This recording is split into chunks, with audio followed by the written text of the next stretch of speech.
noite, tudo bem com vocês? Estamos vivenciando essa situação mais uma vez, né? Dos nossos templos fechados, mas a igreja não para, a igreja está viva, a igreja está atuante, a igreja está aqui também na internet.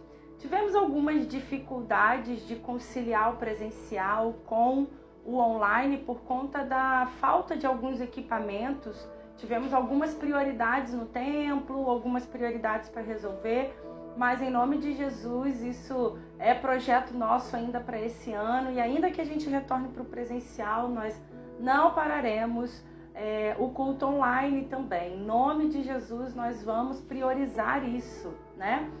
Finalizando aí o pagamento da nova mesa de som, de alguns aparelhos que nós tivemos que investir para a nossa igreja, nós vamos focar nessa questão dos equipamentos de live para podermos fazer dentro do templo. Uma coisa é fazermos dentro de casa, outra coisa é fazermos no templo, e logo nós vamos conseguir resolver isso em nome de Jesus. Antes de entrar na palavra, eu também quero dizer que o pastor Anderson falou conosco a respeito dos dízimos, das ofertas, e eu quero te lembrar de entrar em contato conosco. Colabore com esta obra. Esta obra não pode parar. Há muitas coisas que nós precisamos investir na casa do Senhor, mas principalmente é muito importante nós sermos fiéis, porque quando nós somos fiéis, o Senhor também, Ele tem prazer em nos abençoar, porque Ele é fiel e nada pode mudar.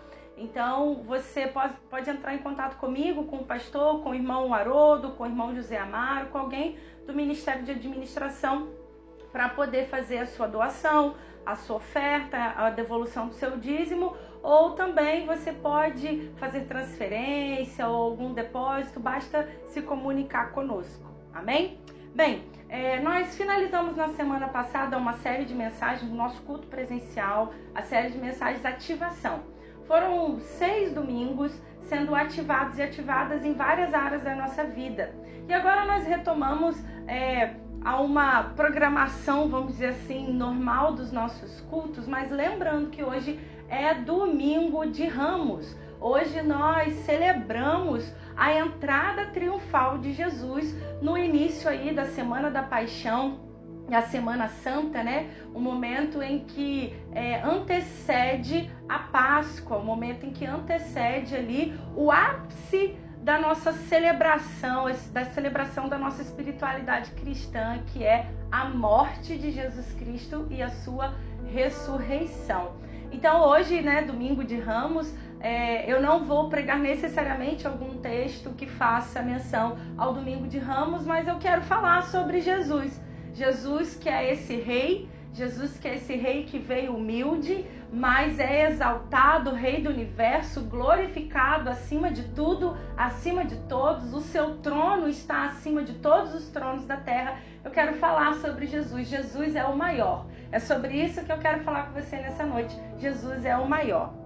E antes de fazermos a leitura bíblica, já vou te dizendo que nossa reflexão hoje estará dentro do Evangelho de Mateus, no capítulo 12. Então você já pode aí providenciar a sua Bíblia, que nós vamos fazer a leitura em Mateus, capítulo 12. Mas antes de fazermos a leitura, eu quero começar esse momento aqui de palavra, dizendo que em todos os relacionamentos, naturalmente nós chegamos a algumas conclusões a partir do nosso modo de enxergar a situação, sem ninguém às vezes precisar falar nada, né? Talvez por conta de um conjunto de coisas, por exemplo, experiências boas, muitas vezes experiências ruins, experiências negativas, por conta de feridas do passado, por conta de conceitos que nos foram ensinados, por causa da nossa personalidade, entre tantas outras coisas.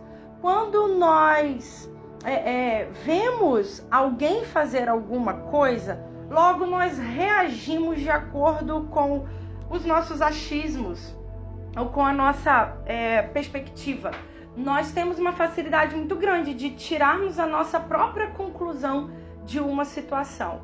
E geralmente quando nós vivemos assim, numa dinâmica natural da vida, é muito comum, por conta dessas nossas reações, irmos colocando blocos nos muros que nós vamos construindo. Eu quero dar um exemplo mais prático, né? Por exemplo, às vezes nós, por conta dessas experiências do passado, nós já estamos tão feridas ou talvez tão armados diante das situações que quando nós vemos uma ação, nós já logo pensamos assim, nossa, fulano fez aquilo comigo porque ele deve pensar isso a meu respeito. Também não falo mais com ele. Ou, por exemplo, eu acho que ela não gosta de mim.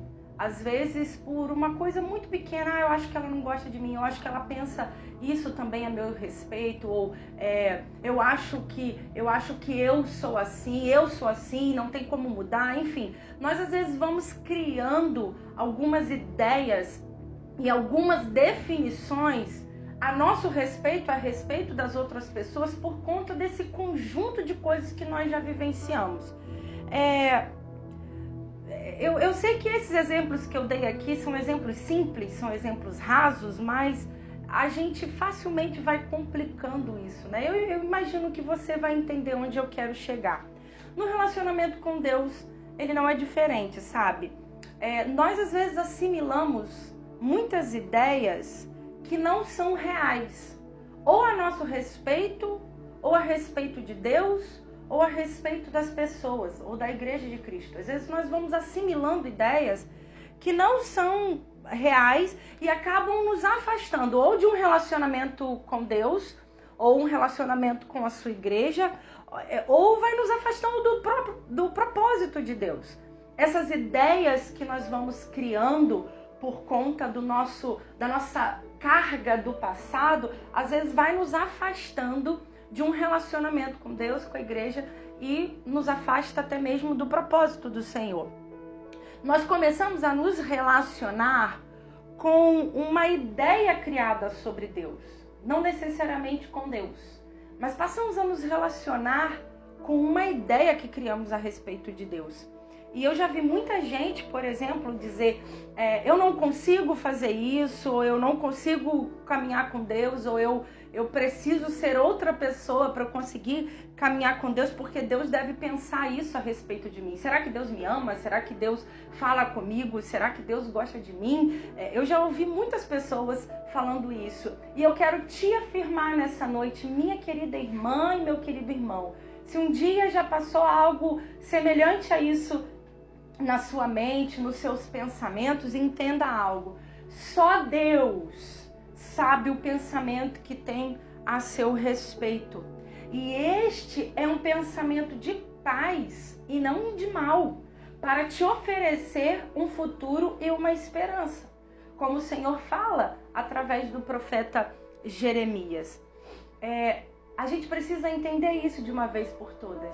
Só Deus tem os pensamentos, só Deus sabe o que pensa a nosso respeito. Então nós não podemos ficar tentando criar ideias, nem daquilo que Deus pensa a nosso respeito, nem ideias daquilo que a gente acha que Deus é, a partir das nossas caixinhas, a partir das nossas experiências, das nossas vivências. Na verdade, o que nós precisamos fazer é mergulhar num relacionamento com o Senhor, conhecendo-o e prosseguindo em conhecê-lo de fato e de verdade. Mas quando nós nos deparamos com os textos bíblicos de uma maneira muito especial, os evangelhos, nós vemos que os religiosos judeus, aí os fariseus, os saduceus, os escribas, vou colocar no bloco aqui dos religiosos judeus, eles se relacionavam com Deus por meio de sua lei, e por conta de uma tradição, eles passaram a se relacionar com Deus a partir de uma ideia criada sobre Deus, a partir de um conceito criado a respeito da vida de relacionamento com Deus, da sua espiritualidade. A sua espiritualidade era baseada em uma ideia a respeito de Deus. E eu quero ver isso com você em Mateus capítulo 12. Nós vamos ler 2 trechos desse evangelho. Então eu te convido agora a lermos o primeiro trecho, que é Mateus capítulo 12, do versículo 1 ao versículo 6. Ok? Evangelho de Mateus, capítulo 12, do versículo 1 ao versículo 6. Por aquele tempo, num sábado, Jesus passou pelas searas, estando os seus discípulos com fome, começaram a colher espigas e a comer. Os fariseus, vendo isso, disseram a Jesus: olhe, os seus discípulos estão fazendo o que não é lícito fazer no sábado. Mas Jesus lhes disse: vocês não leram o que Davi fez quando ele e os seus companheiros tiveram fome? Como entrou na casa de Deus e comeram os pães da proposição, os quais não era lícito comer nem a ele, nem aos que estavam com ele, mas exclusivamente aos sacerdotes? Ou vocês não leram na lei que aos sábados os sacerdotes no templo profanam o sábado e ficam sem culpa? Pois eu lhes digo que aqui está quem é maior do que o templo. Somente até aí, pois eu lhes digo que aqui está quem é maior do que o templo. Eu quero trazer 3 afirmações sobre Jesus que eu desejo te mostrar nessa hora. A primeira está aqui, nesse texto que nós acabamos de ler, é o próprio Jesus que faz essas afirmações a seu respeito. A primeira afirmação a respeito de Jesus, em Mateus 12, versículo 6, é que Jesus é maior que o templo. O templo, ele é símbolo do poder religioso e da lei. O templo, ele tem esse simbolismo, né? Não somente ele é símbolo da vivência religiosa e do poder religioso. O templo é também um símbolo da obediência à lei. Jesus, ele vem mostrar aqui no capítulo 12 do Evangelho de Mateus que o amor, ele está acima da lei. Jesus, ele não só violou aqui a lei do sábado, havia uma lei que garantia o descanso no sábado, e aqui Jesus não somente violou a lei do sábado, como ele permitiu os seus discípulos que violassem também. O sábado, é muito importante eu reafirmar isso, era um direito ao descanso que com o passar do tempo se tornou uma obrigação. E quando as coisas começam a a se tornar obrigação, elas começam a perder o sentido. Os discípulos, eles estavam fazendo algo que era proibido. Era proibido fazer coisas no sábado, era proibido manusear, trabalhar, colocar a mão na roça no sábado. Mas se a gente para pensar, como assim? O texto bíblico, o texto sagrado diz que os discípulos estavam com fome e eles começam a colher espigas para comer. Era proibido então matar a fome? Entenda uma coisa, vamos refletir a respeito disso que Jesus traz para a gente. Não faz sentido uma lei que não está a serviço da vida. Não faz sentido uma obrigação que, em vez de trazer algo bom, começa a ser nociva para as pessoas e afastar as pessoas da dignidade e do direito à vida. O direito a comer é um direito básico. Na nossa Constituição, por exemplo, é um direito básico. E da vivência humana, o poder se alimentar é um direito básico. Então não faz sentido uma lei que não está a serviço das necessidades básicas da vida humana. Jesus, ele aqui revela que o templo, nesse momento ali, com os religiosos, diante dos seus discípulos, Jesus, ele revela que o templo, ele podia sim ser violado quando a vida humana estava em necessidade. Ele coloca aqui um exemplo de Davi com os seus, quando necessitam, quando precisaram comer, e eles entram e comem do pão da proposição, pão que era oferecido ali no templo para Deus, né? O pão que era oferecido para Deus. E que somente os sacerdotes tinham direito ali de manuseá-los e tudo mais. E Davi, com fome, ele chega e ele profana, ele viola o templo para que eles pudessem se alimentar. Jesus traz essa ideia de volta. Então ele mostra que a vida humana, com suas necessidades, os seus problemas, está muito acima de um edifício, está muito acima de uma propriedade e de um rito de obrigação. Por quê? Porque o que Deus mais ama são vidas. Deus é apaixonado por vidas. E a vida humana é a primazia da criação. Deus ama a vida humana e não quer que ela seja sacrificada nem em nome do seu culto. O templo também representa esse lugar do culto. Então nós devemos desconfiar de tudo que não serve à liberdade e à vida. E de tudo que promove a escravidão e a morte. Tudo que promove a escravidão e a morte tem que ser alvo da nossa desconfiança. Porque a lei do Senhor, ela tem que, na verdade, promover e servir à vida e à liberdade. A gente tem que entender que tudo que é antivida, tudo que promove escravidão e morte, não vem de Deus. Em todos os âmbitos da vida, isso não vem de Deus. E aí a gente vê no versículo 7, que eu não li aqui, mas é o versículo seguinte do trecho da perícope que nós lemos, que o que Deus quer é, na verdade, misericórdia. E a você que está aqui me ouvindo, meu irmão e minha irmã, eu quero já te afirmar, Deus te ama. E Jesus é apaixonado por você. E qualquer ideia diferente disso está distante de quem Jesus é. Qualquer ideia contrária a isso está distante da essência de Deus, que é o amor. Deus te ama e Jesus é apaixonado por você. Essa é a maior verdade que você precisa entender nesse momento. Amém? Qualquer pensamento contrário disso é uma mentira. É criação humana, mentira humana ou mentira do inimigo. Porque Deus te ama e Ele é essencialmente o amor. Seguindo na palavra, meu irmão e minha irmã, nós vamos ler outra perícope. A gente vai, no mesmo capítulo 12, nós vamos ler o do versículo 38 ao 42, onde nós encontramos as duas últimas afirmações de Jesus. A partir do versículo 38, diz assim, Mateus 12, do versículo 38 ao 42. Então, alguns escribas e fariseus disseram a Jesus, Mestre, queremos ver algum sinal feito pelo Senhor. Mas ele respondeu, uma geração perversa e adúltera pede um sinal, mas nenhum sinal lhe será dado, senão do profeta Jonas.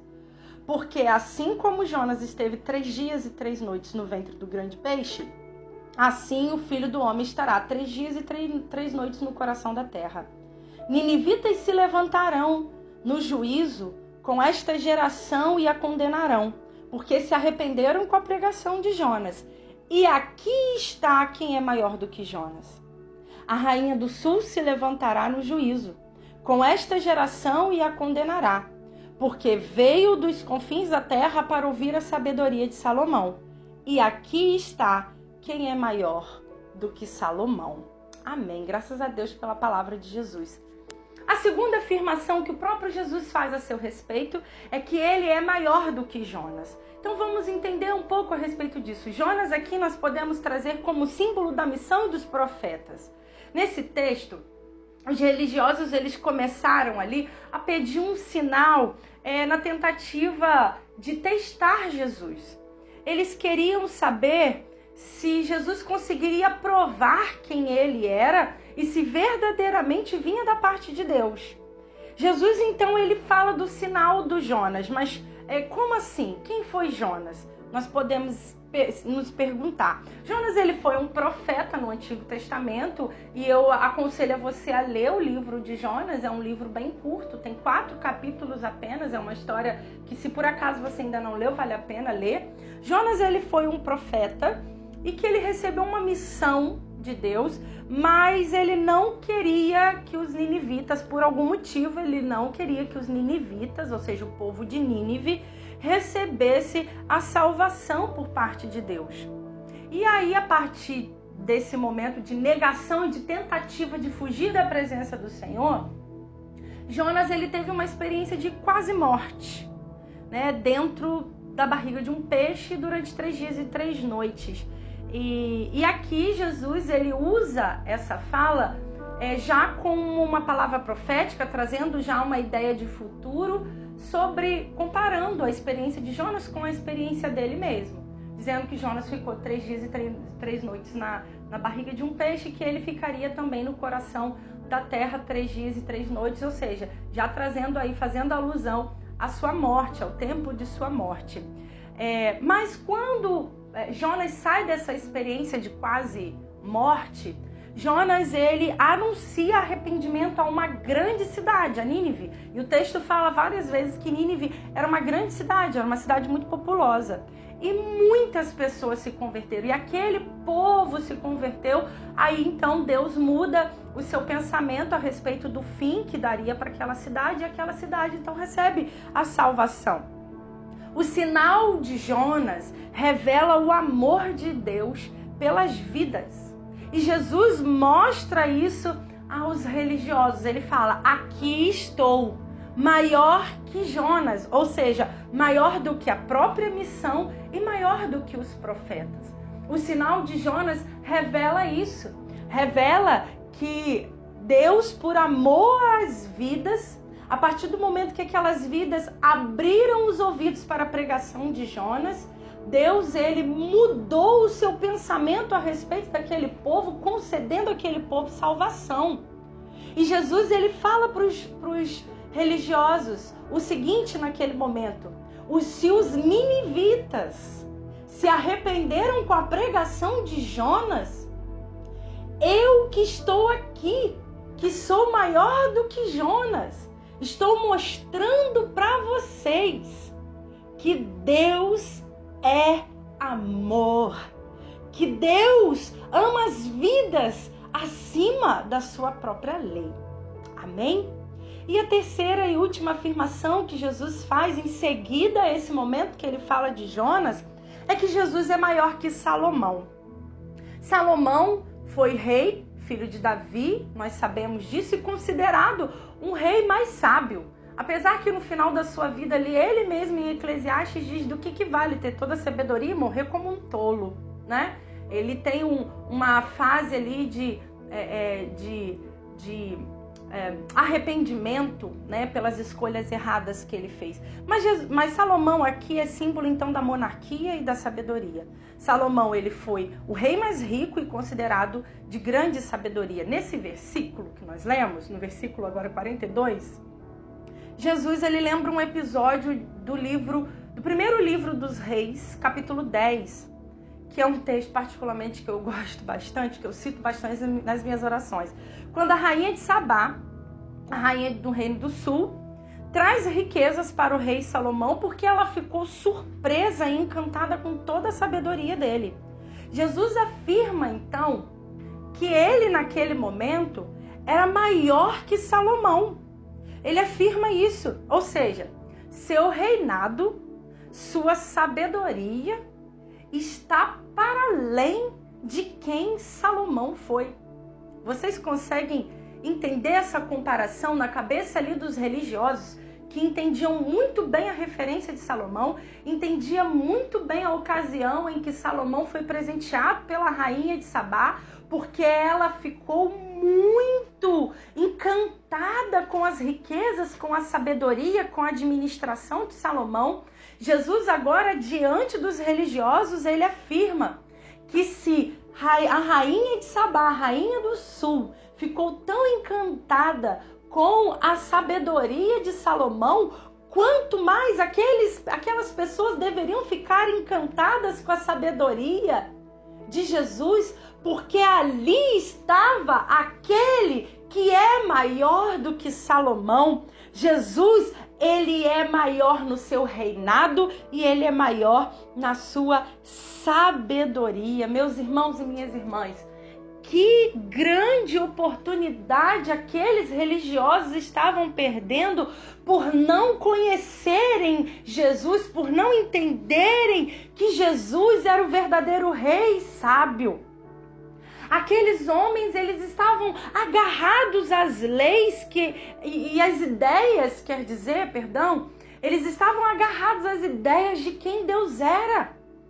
A própria revelação de Deus, Jesus Cristo, que é maior do que o templo, que é maior do que Jonas, que é maior do que Salomão, na verdade, é mais simples e mais acessível do que as ideias mirabolantes que nós criamos a seu respeito. Jesus estava revelando Deus para aqueles religiosos, mostrando que Deus, em sua infinita sabedoria, é muito mais simples do que a complexidade das leis.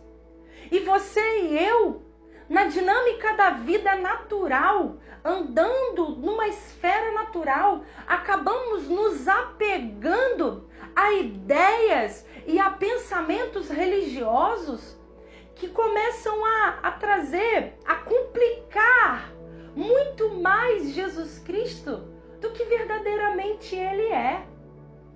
Por isso é necessário nós nos relembrarmos sempre. E essa palavra aqui é para isso, para que de uma vez por todas fique anunciado aos quatro ventos que nós anunciamos Jesus Cristo, aquele que é a revelação de Deus, maior do que a religião, maior do que os profetas, maior do que toda a sabedoria, maior do que todos os reis e reinados. E Jesus Cristo, em sua grande sabedoria, como mestre, sendo revelado aqui desde o primeiro versículo, mestre, ele é chamado de mestre, ele é mesmo mestre.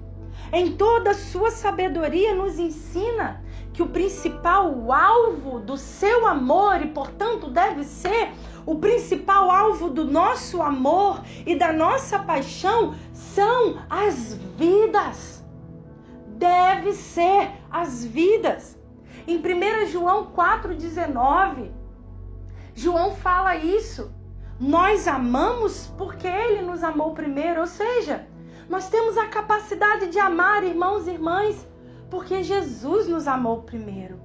Então são duas verdades que eu gostaria que você guardasse agora no seu coração, no fim desta palavra. Jesus te ama. E esse amor destrói qualquer mentira e qualquer ideia que você possa criar a respeito dele. Jesus te ama. Essa é a maior verdade.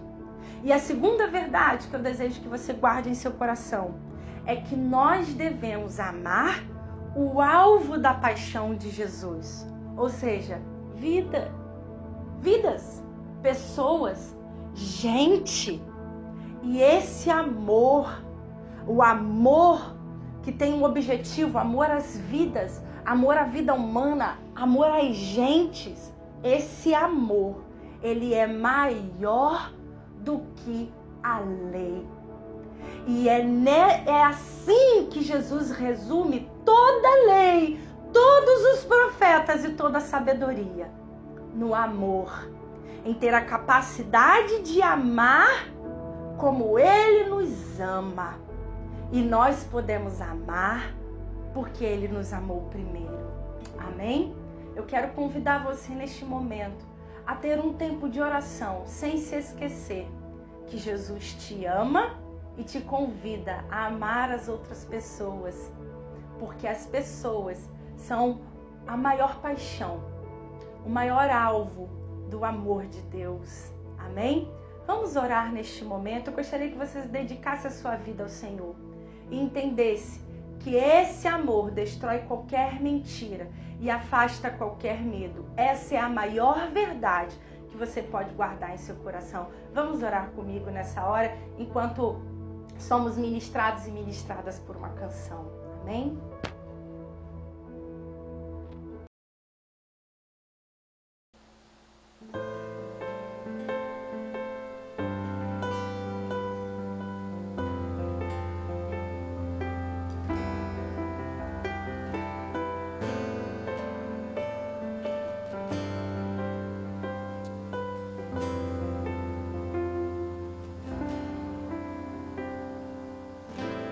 Antes de eu falar, tu cantavas sobre mim.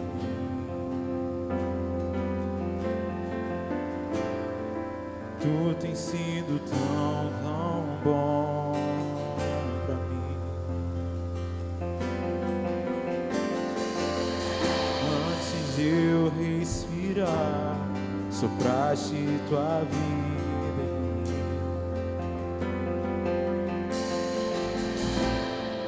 Tu tens sido tão bom pra mim. Oh, impressionante, infinito e ousado amor de Deus. Oh, me deixas 99 só pra me encontrar. Não posso comprá-lo, nem merecê-lo, mesmo assim se entregou. Oh, impressionante, infinito e ousado amor de Deus.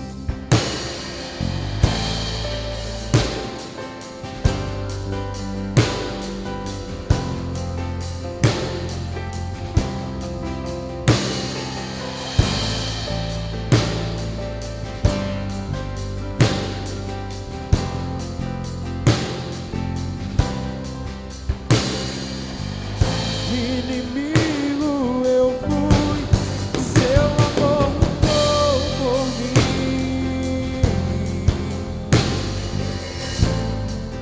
Tu tens sido tão bom pra mim. Não tinha valor, mas tudo pagou por mim. Tu tens sido tão bom pra mim.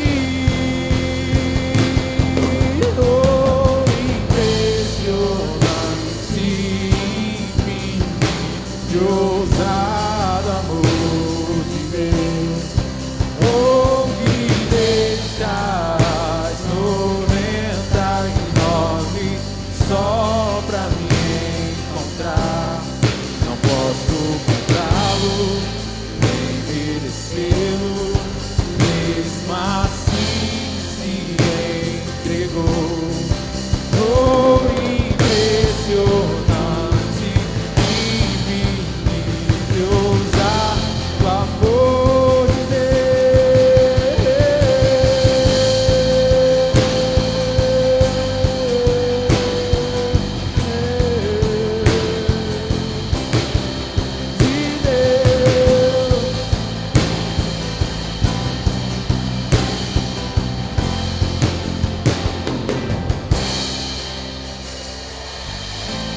Traz luz para sombras, escala montanhas pra me encontrar. Derruba muralhas, destrói as mentiras pra me encontrar.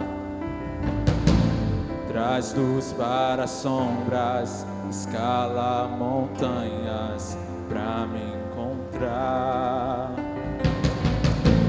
Derruba muralhas, destrói as mentiras pra me encontrar.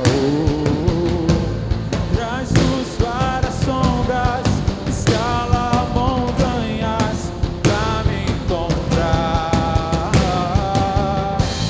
Derruba muralhas, destrói as mentiras pra me encontrar. Traz luz para sombras, escala montanhas pra me encontrar.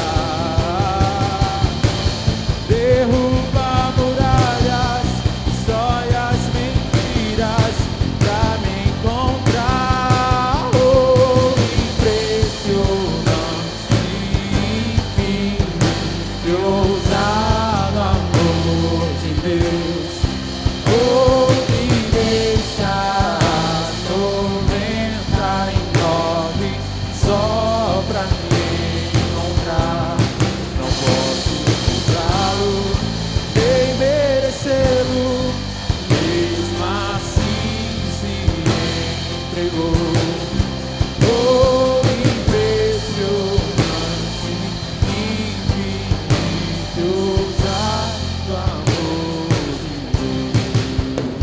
Deus.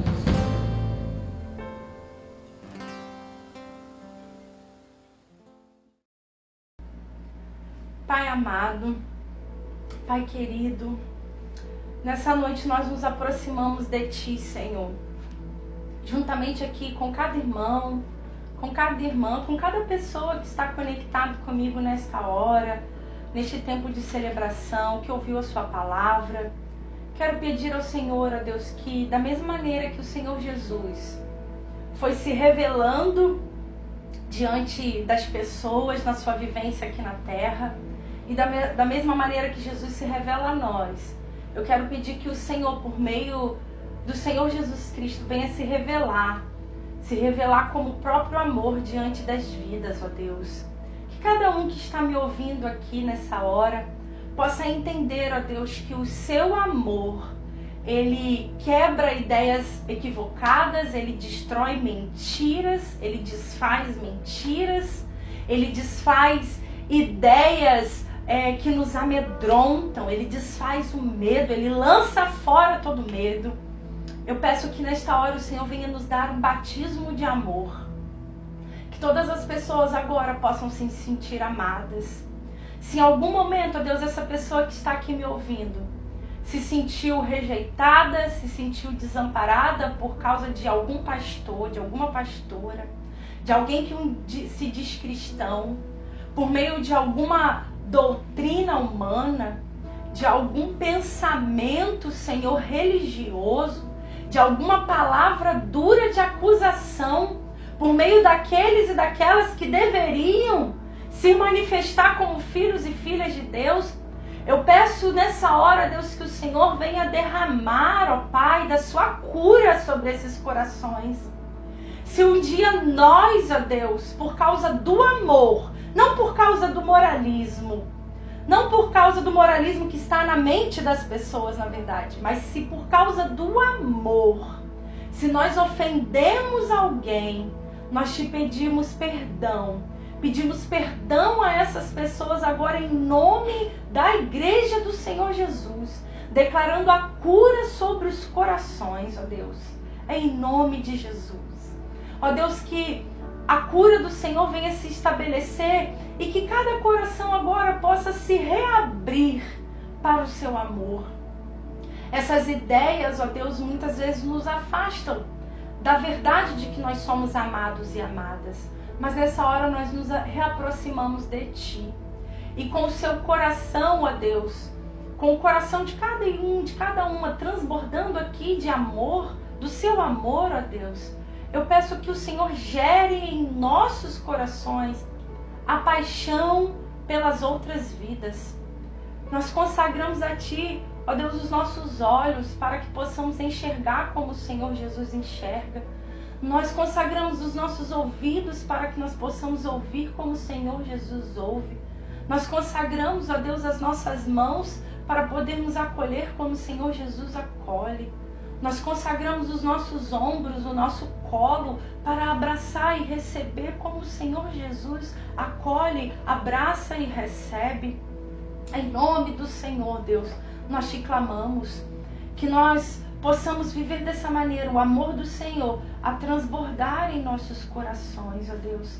Faça essa obra em nossas vidas, que nós possamos olhar para as pessoas e no lugar de julgar, possamos amar mais, ter mais compaixão, esse sentimento que há no coração de Jesus, que no lugar, ó Pai, de querermos, ó Deus, chamar a atenção das pessoas, que nós possamos, ó Deus, ter mais amor e gratidão pelas vidas, Senhor.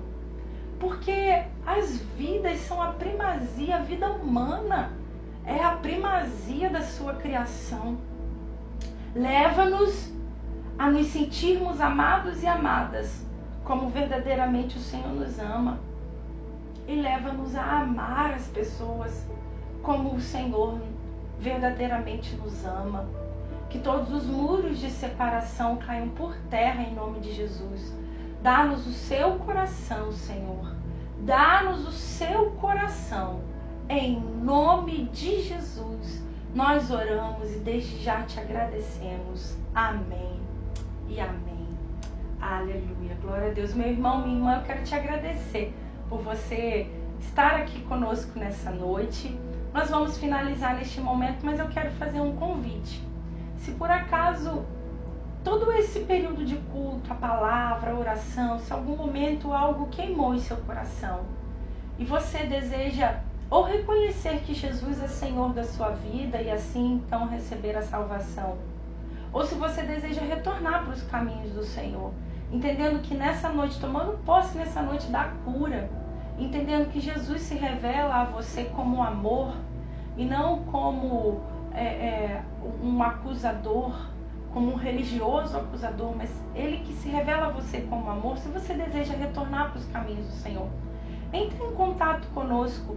Nós temos as nossas redes sociais, metodista.bais ou metodista.bais, ou se você tiver o contato dos pastores, meu, do pastor Anderson, ou de algum irmão ou irmã da Igreja Metodista em Bais, faça o contato conosco. Estamos presentes no Instagram, de maneira bem especial no Instagram, mas também no Facebook, aqui no YouTube. Entre em contato conosco e fale conosco para que a gente possa cuidar de você e te ajudar nesse processo. Amém?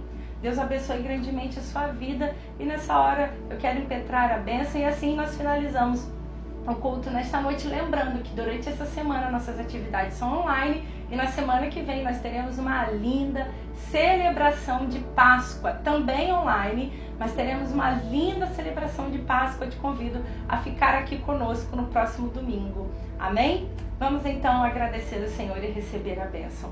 Obrigada, Deus amado, pelo seu cuidado, pela sua proteção. Ó Deus, obrigada porque o Senhor é aquele que está revelado como amor, até mesmo no meio do sofrimento, a enxugar as nossas lágrimas. Obrigada porque o Senhor é aquele que tem nos sustentado, o Senhor é aquele que tem nos guardado e o Senhor é aquele que tem nos consolado nesses dias difíceis. Pedimos que o Senhor continue conosco, a abençoar cada vida, cada família, cada igreja, a cada cidade, abençoar a nossa nação, para que essa situação que nós estamos vivendo de pandemia seja erradicada para a glória e honra do Teu nome, Senhor. Nós te agradecemos pela palavra que o Senhor ministrou sobre nós nessa noite, em nome de Jesus Cristo.